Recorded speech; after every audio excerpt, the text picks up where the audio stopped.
વડોદરાની પ્રાચીન ધાર્મિક પરંપરા પૈકીની એક દેવ દિવાળી નિમિત્તે યોજાતા ભગવાન નરસિંહજીના વરઘોડાની એક આગવી પરંપરા છે. આવતીકાલે સાંજના 5 વાગે વરઘોડો નીકળશે. વડોદરાની પ્રાચીન ધાર્મિક પરંપરા પૈકીની એક દેવ દિવાળી નિમિત્તે યોજાતા ભગવાન નરસિંહજીના વરઘોડાની આગવી પરંપરા છે. માંડવી નરસિંહજીની પોળમાં આવેલ ભગવાન નરસિંહજીના મંદિરથી આવતીકાલે સાંજના 5 વાગે વરઘોડાનું પ્રસ્થાન થશે. ભગવાન નરસિંહજી ચાંદીની પાલખીમાં બિરાજમાન થઈને તુલસીવાડી ખાતે તુલસીને પરણવા જશે. આ વરઘોડામાં ભજન મંડળીઓ, નૃત્ય મંડળીઓ, મહિલા મંડળો, યુવા મંડળો, બેન્ડ બાજા, ઢોલ ત્રાસા, શરણાઈ વાદકો, શારીરિક કરતબો કરતા અખાડાના યુવકો, વિવિધ વેશભૂષામાં બાળકો સહિત હજારો ભક્તજનો જોડાશે. નરસિંહજી મંદિરના ટ્રસ્ટી રાજેશભાઈ પરીખ દ્વારા આ અંગે માહિતી આપતા જણાવ્યું હતું કે આવતીકાલે વરઘોડો 5 વાગે નીકળશે. દરબાર બેન્ડના ખાંચામાંથી પ્રસાર થઈ માંડવી રોડ થઈ લગભગ 8 વાગે વિઠ્ઠલ મંદિર પહોંચશે. મંદિરમાં ભગવાનને ભોગ ધરાઈ આરતી કરાશે. ત્યારબાદ વરઘોડો આગળ નીકળી ચાંપાનેર રોડ થઈ ફતેપુરા થઈ તુલસીવાડી રાતના 11 વાગે પહોંચશે. ત્યાં ભોગવિધિ, પૂજા અને વિવાહનો પ્રસંગ 2 થી 2.5 કલાક થશે અને વિવાહ બાદ રાત્રિના 2 થી 2.5 વાગ્યાની આસપાસ વરઘોડો પાછો આવવા નીકળશે. આજે સાંજના પાલખી બાંધવાની તૈયારી કરાશે. સમગ્ર આયોજન સંદર્ભે રાજેશભાઈ પરીખ દ્વારા વિસ્તૃત માહિતી આપી હતી. મારું નામ રાજેશ પરીખ છે. હું નરસિંહજી મંદિરનો ટ્રસ્ટી છું.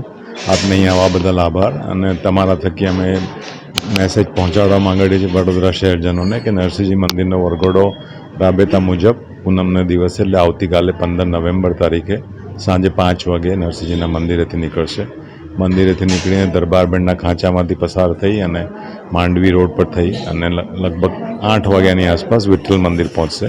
વિઠ્ઠલ મંદિરમાં ભગવાનને ભોગ ધરાવવામાં આવશે. ત્યાં આરતી થશે અને ત્યાંથી વરઘોડો પાછો પરત લગભગ 8:45-9ની વચ્ચે નીકળી અને ચાંપાનેર રોડ તરફ થઈ, ચાંપાનેર થઈ ફતેપુરા થઈ અને તુલસીવાડી લગભગ રાતના 11 વાગે પહોંચશે. ત્યાં આગળ બધી ભોગવિધિ, પૂજા અને તુલસી વિવાહનો જે બધો પ્રસંગ છે તે લગભગ 2-2.5 કલાક થશે અને તુલસી વિવાહ પૂરો થયા બાદ ત્યાંથી લગભગ રાતના 2 થી 2:30ની વચ્ચે વરઘોડો પરત આવવા નીકળશે અને મંદિરે પાછો લગભગ સવારના 7-7:30ની આસપાસ આવી જશે. આ વરઘોડાની તૈયારી રૂપે જે પાલખી બાંધવામાં આવે છે, બાકીની મંદિરની અંદર જે બધી તૈયારીઓ શરૂ થઈ ગઈ છે, એમાં પાલખી બાંધવાની જે પ્રક્રિયા છે એ લગભગ અમે સાંજના 5 વાગે કરતા હોઈએ છીએ. ખાસ કરીને જે કહાર ફેમિલીના મેમ્બર્સ છે એ લોકોનો આ પ્રિવિલેજ છે. એ લોકો ખાસ એમાં એક્સપર્ટીઝ ધરાવે છે. એ લોકો આવશે અહીંયા લગભગ 5-5:30 આજે અને એ પાલખી બાંધવાનું કાર્યક્રમ કરશે. રાતના લગભગ 9 વાગ્યા પછી પોળમાં મેળા જેવું વાતાવરણ હોય છે. બધી ભજન મંડળીઓ બેસે છે.